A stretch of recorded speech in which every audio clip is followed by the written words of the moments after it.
Thank you for checking out our podcast today. We hope that the teaching you're about to hear would inspire you and motivate you on your incredible journey in becoming a better you. So please turn your attention to today's message.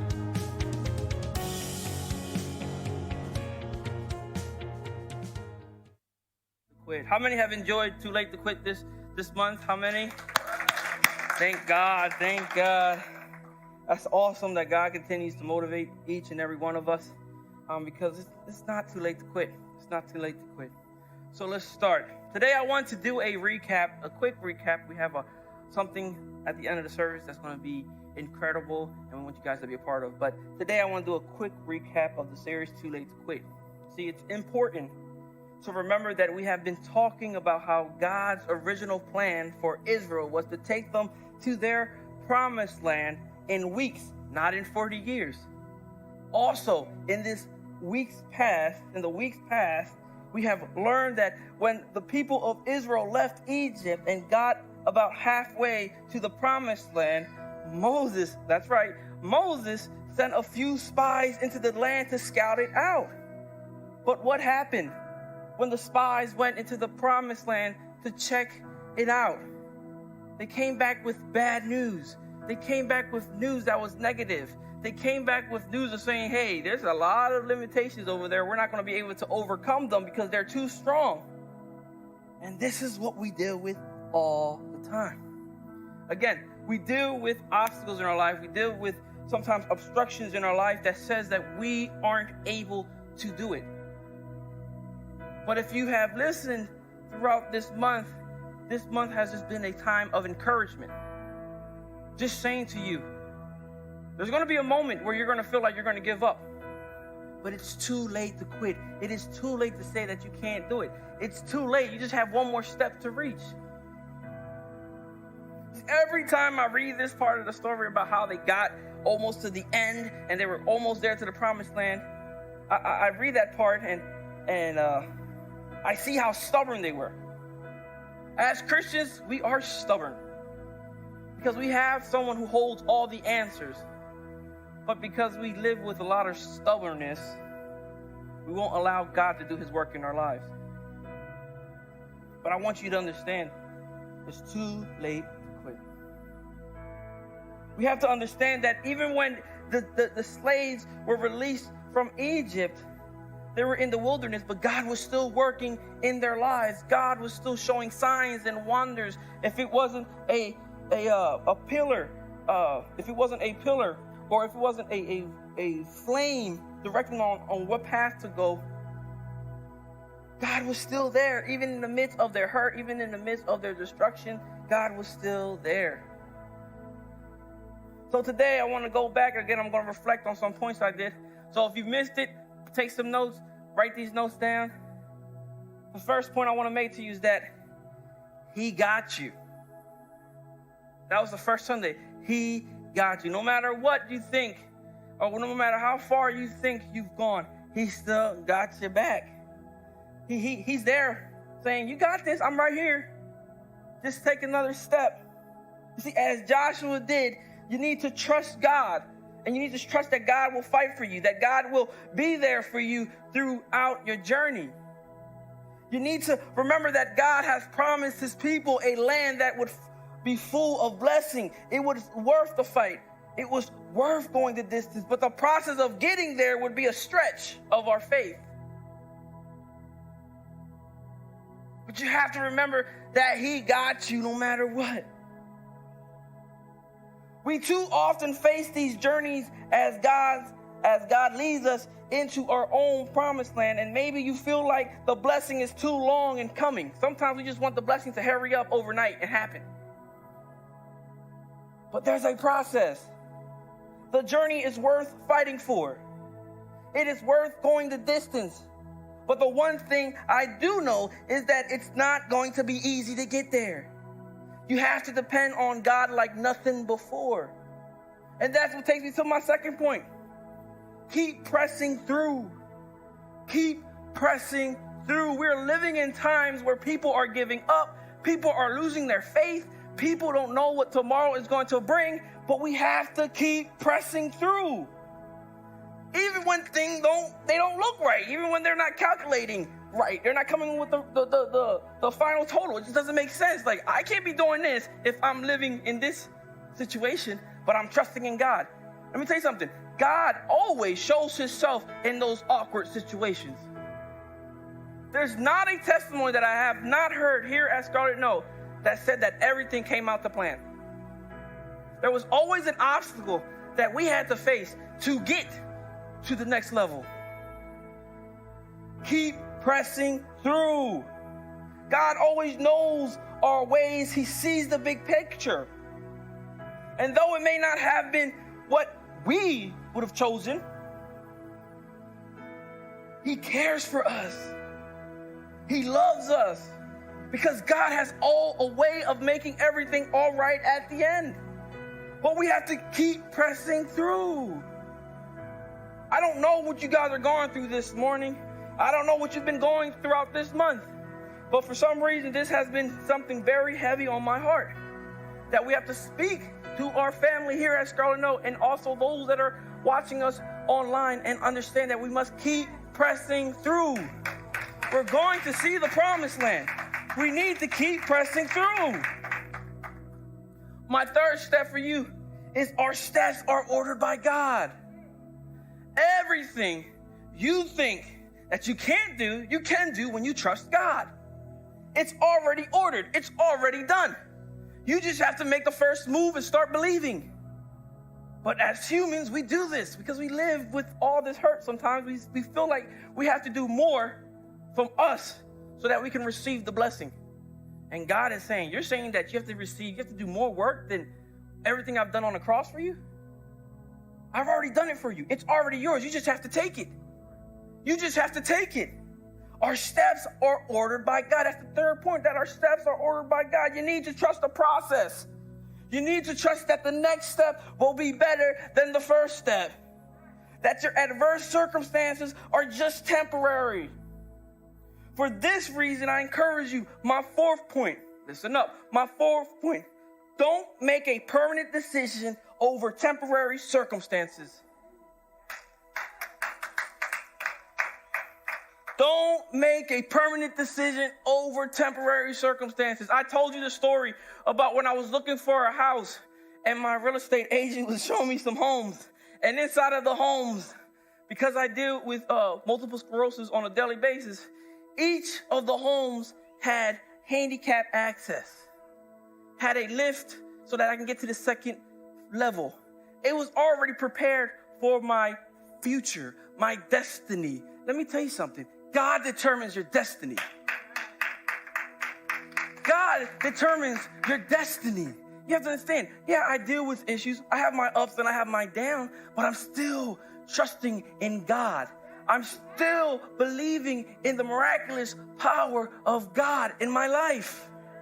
That one day I'll be like, that's a nice lift, but I don't need it. You have to keep pushing. Don't make permanent decisions over temporary circumstances. Don't allow your debt to break you. All of people in America are dealing with debt. They're all struggling. But don't allow that to determine the outcome of your life and the way you follow Christ. Don't do that. Don't do that to yourself. Because sometimes we do that to ourselves and we lose the blessing. We lose our opportunity of receiving the blessing because we're so worried about how we're going to sustain our life here on earth. I'm not from this world. Yes, I said it. Everyone on Facebook, I did say that. I'm not from this world. The kingdom does not reign here. It reigns in heaven. As you see, I may be kind of chunky. It's okay. Just a little. That's why I got black on. So you're not able to see all the details. You see, don't make permanent decisions over temporary circumstances. This is temporary. I'm going to lose this. Believe in yourself. God is trying to tell you something this morning. He wants you to understand that you got this. It just seems like it's probably going off the walls right now, but you got this. Just keep pressing forward. That was my fourth point. You better be taking this. Yes, Bird. The steps that God orders in your life will help you to understand that you are not wandering aimlessly in the desert or in the wilderness, that you're not walking without direction, without purpose. Again, God will not prepare the promised land for the people of Israel. He will prepare the people for the promised land. God is only preparing you. God is only pushing you, saying, you got this. You just have to believe in me more. It's going to take time, but you got this. You want that job? Keep pressing. Keep believing in me, and I'll open the doors for you. But then when you get it, don't complain about it. That's the problem. When we get the blessings, then we start complaining because it's not the way we've planned it. But the blessing is there. God is trying to tell you something this morning. And all throughout this month, he's been trying to tell you that it's too late to quit, man. It's too late to quit. This brings me to my fifth point.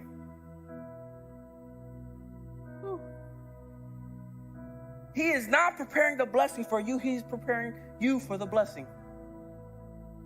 When you start to understand that, he is not preparing the blessing for you. He's preparing you for the blessing. Sometimes people want a blessing, but they're not prepared for it. They're not ready for it.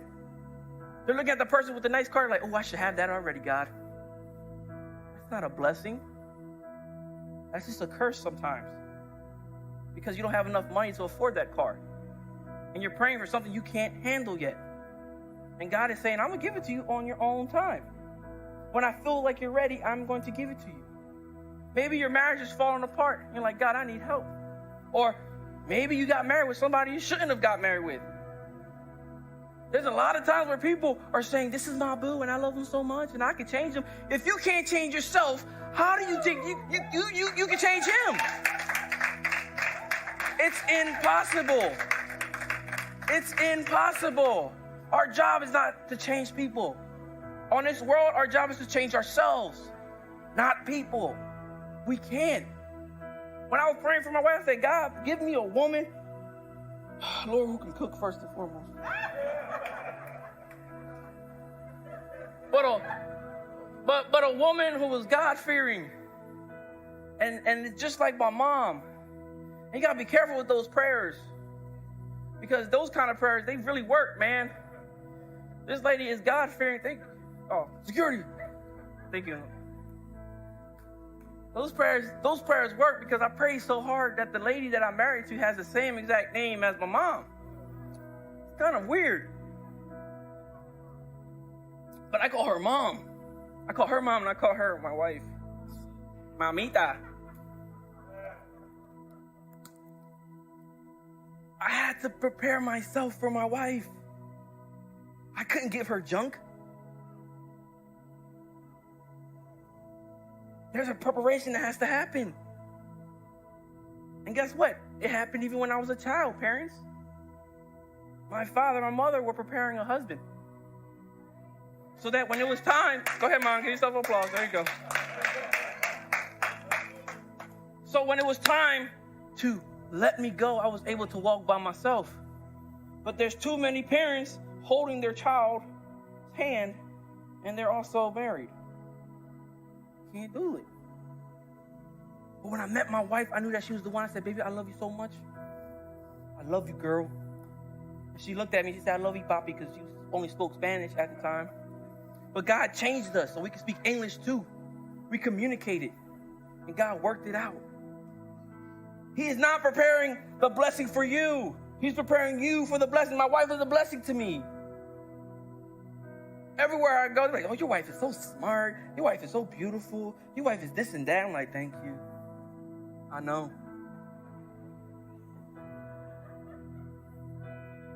But sometimes people are living in a circumstance and they're living outside of their blessing. They want something, but they're not ready to have it yet. Let God work in you. Let God take you to the next level in the process, in the journey that you have to take to get there. Don't doubt God because your promised land is already given. Your blessing is already in place. It's already been done. The blessing is already there. You just have to wait. You have to work in yourself so that when you get the promised land, you're able to work sufficiently in all the realms that you can. The work doesn't have to apply to where you're going. The work has to be applied to you so that when you get to where you're going, you can handle what you need to handle. You see, when I got married, everyone thinks that marriage is just, you say I do and that's it. No, it's work. It's ongoing work. And when you think you perfected and you only got 2 years of marriage, you're crazy. Because it's work. I work every day to allow my wife to fall in love with me. Thank you, Mom. Thank you. I work every day. Every day. If it's me cutting the grass, if it's me taking out the trash, if it's me fixing things in the house, I do it. And then I say, baby, I love you. God bless you. And I pray for her. Because it's not just the materialistic things you can bring. It's also the spiritual things you can also bring. Me and my wife are equally yoked. I bless her and she blesses me. Understand that. Your blessing is going to come. It just takes time. Prepare yourself first. 6th point. My 6th point. Embrace your identity in Jesus. Failure to see the power of God squashes our hope in what He can accomplish through us. A distorted vision of God leads to a diminished view of ourselves. In the end, we no longer think we are capable of doing what God has called us to do. When your God is small, your obstacles seem too big. When your God is small, your obstacles seem too big. But when your view of God is small and your view of your obstacle is big, your view of yourself shrinks. Sometimes we want to do amazing things, but our God, the view that we have of God is too small. We think that God can't do it. We think that He's incapable of doing it. So we just say, oh, I'm going to do it on my own. And then you're going to be 40 years in the wilderness trying to do something that God has told you already, that it's already been done. Just take it. Just believe in me and I'm going to give it to you. If you want to be one that doesn't quit, like it's too late to quit. If you want to be one that doesn't quit and continue living a life of victory, the first thing you got to know is who you are in Christ. Man, I look in the mirror. I don't look at like down here. I don't look at that. I look in the mirror and I'm saying, you are a faithful man of God. You are powerful. You are strong. You're young, good looking.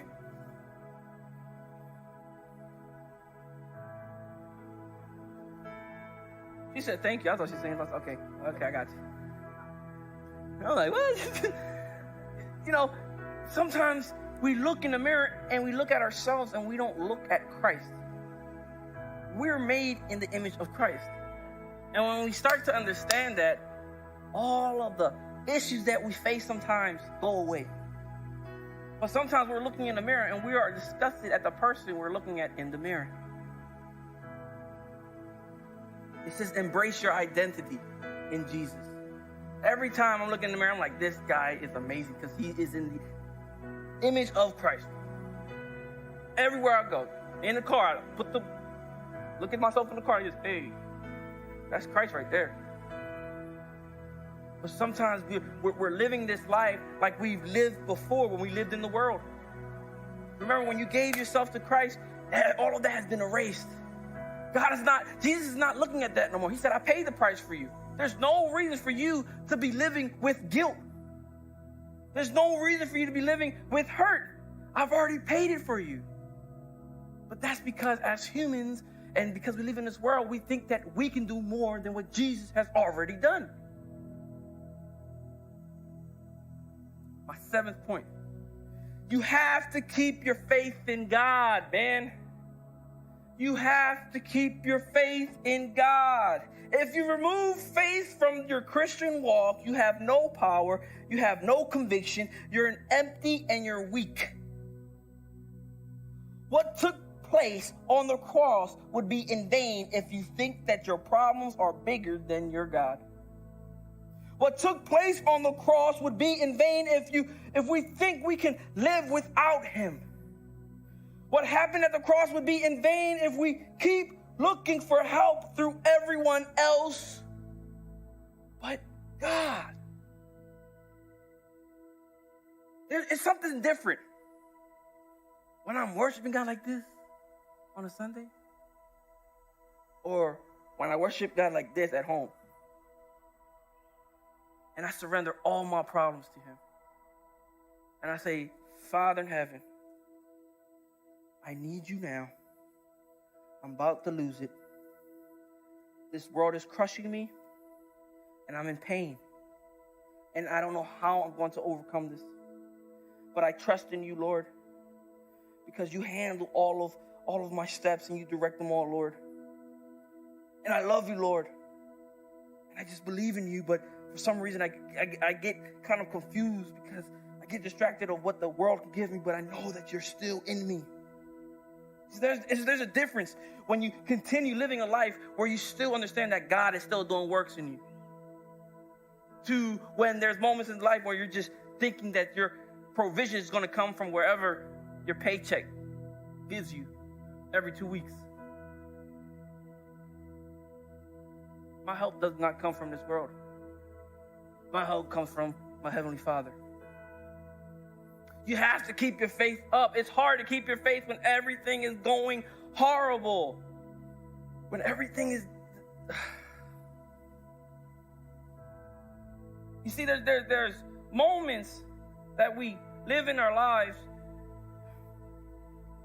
and we feel like we've reached the highest point of our career, of success.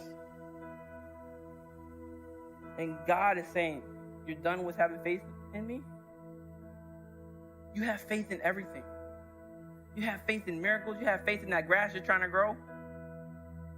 It's getting yellow spots all over because there's not enough water. It's too hot outside. You have faith. You start speaking to the seeds like, I need you to grow. I need you to grow. Your life has to be always in the midst of the presence of God. I pray all the time. I don't have my eyes closed, but I'm praying like, Lord, you know I got to fix this. Give me the knowledge and the know-how to make this happen. And I say, I put it in your hands. And then guess what happens? I get something. Oh, you can fix it this way. You can do this. You can do that. It's because I have an ongoing relationship with Christ. It doesn't take a devotional. Sometimes it just takes you trusting in Him. You have to keep your faith in God no matter what this world tells you, no matter what kind of other vaccine comes out. Trust your faith in God. I live every day dealing with multiple sclerosis. Every day when it's hot outside, I can't go outside. I see my boys playing outside, and I see my wife riding her bike around like a crazy person. And I want to go outside, but I can't because the heat does something to me. It cripples me.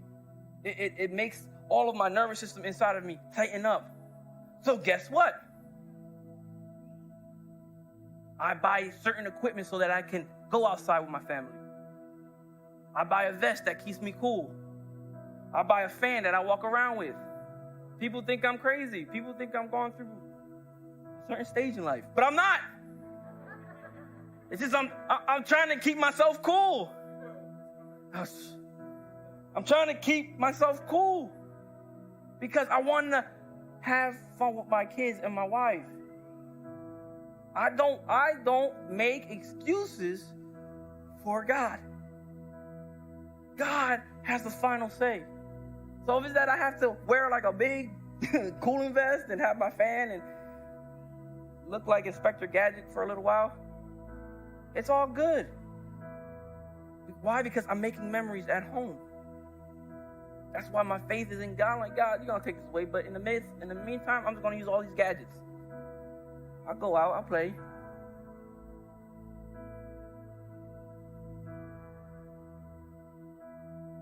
My 8th point. Even in your quitting, you are important to Him. That was the point I did last week. Even in your quitting, you are important to Him. You're probably here right now in the room. You're probably watching us online saying, God, I need answers. God, everything is going crazy at home. I know I'm not going to get any help. Are you really God? Are you really the guy that everyone talks about that does miraculous miracles? Even in your quitting, you're important for him. He's still reaching out to you.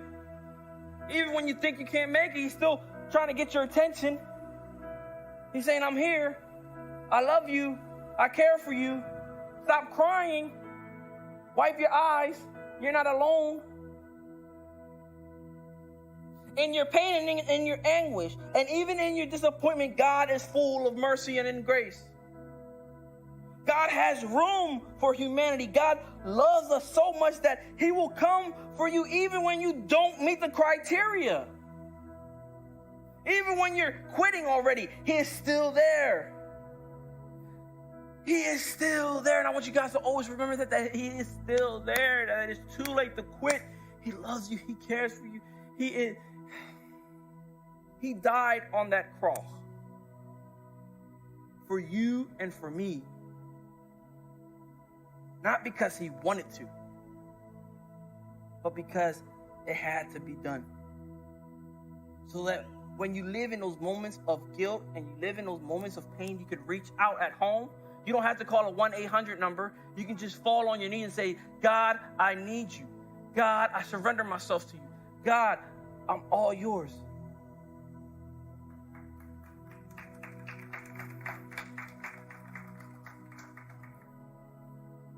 I already gave you 8 points.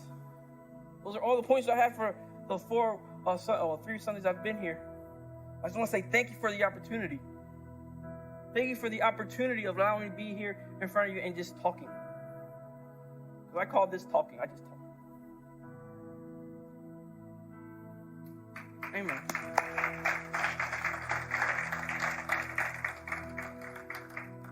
But as we close today with this part, I want to leave you with a couple of short words to explain our journey. Our journey. Our journey is depending in our faith and walk with Jesus. I have just finished giving you a recap of 8 points of the importance of the ongoing relationship that we should have with Jesus. You need to trust God to the point that he can lead your life and direct your life. You need to stop trying to control your destiny and allow God to take control and start it today. Some of us are going in this journey with doubt, but we need to understand that our focus and that our needs and our desires should be aimed at Jesus. Don't lose sight of who Jesus is in your life and in your walk with him. It's going to be moments of doubt and anger, but all this month we have been covering how we need to equip ourselves with more of God and less of us. I want to leave you with this next thing. It's in Isaiah 43, verse 1-3. If you have it, please put it up. There you go. It says, don't be afraid. I've redeemed you. I've called your name. You're mine. You're his. When you're in over your head, I'll be there with you. When you're in rough waters, you will not go down.